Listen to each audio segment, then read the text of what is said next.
ამერიკის შეერთებული შტატების ყოფილი მოკავშირე ირანის ორბიტაზე ექცევა. ამ სათაურით საქართველოზე სარედაქციო სტატიას გავლენიანი ამერიკული გამოცემა ვაშინგტონ პოსტი აქვეყნებს. გაზეთის სარედაქციო კოლეგიის სტატიაში ნათქვამია, რომ საქართველოს მთავრობა, რომელიც სულ უფრო ავტორიტარული ხდება, საფრთხეს უქმნის ტრამპის კავკასიის სტრატეგიას. სტატიაში ხაზგასმულია, რომ თეთრი სახლის სამხრეთ კავკასიას უდიდეს ყურადღებას აქცევს, რისი დასტურიც სახელმწიფო მდივნის მარკო რუბიოს უახლესი ვიზიტია ერევანში, სადაც მან მხარი დაუჭირა სომხეთის დასავლურ კურსს ივნისის არჩევნების წინ. თუმცა სარედაქციო კოლეგიის თანახმად ამერიკის ადმინისტრაციის ყურადღებას რეგიონში სუსტი წერტილი აქვს და ეს საქართველოა. როგორც სტატიაში წერია, ის ამერიკის შეერთებული შტატების ოდესღაც ერთგული მოკავშირე იყო, ახლა კი სულ უფრო ანტიამერიკული ხდება. სტატიაში ნათქვამია, რომ მთავრობა ქართული ოცნების ხელმძღვანელობით წლებია ღიად ეარშიყება რუსეთს დასავლური კავშირების ხარჯზე.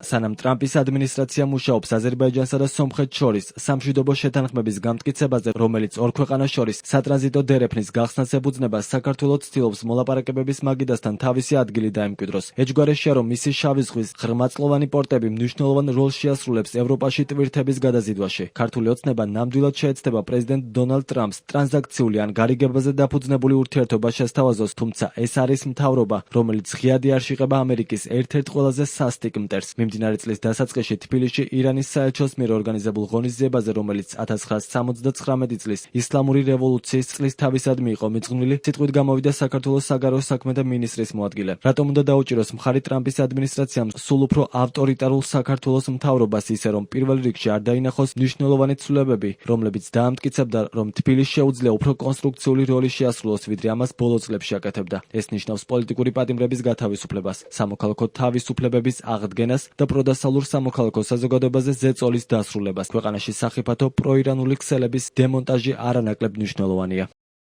როგორც სტატიაში წერია, დასახელებული ცვლილებების გარეშე ვაშინგტონს არანაირი საფუძველი არ აქვს განიხილოს საქართველოს როგორც პოტენციური მოკავშირე. ვაშინგტონ პოსტის თანახმად, ამჟამად ის უფრო გავს ამერიკის მოწინააღმდეგეებთან მოკავშირე ქვეყანას, რომელიც ვაშინგტონის ზოგიერთი უმნიშვნელოვანესი ინტერესის გზაჯვარედინზე დგას.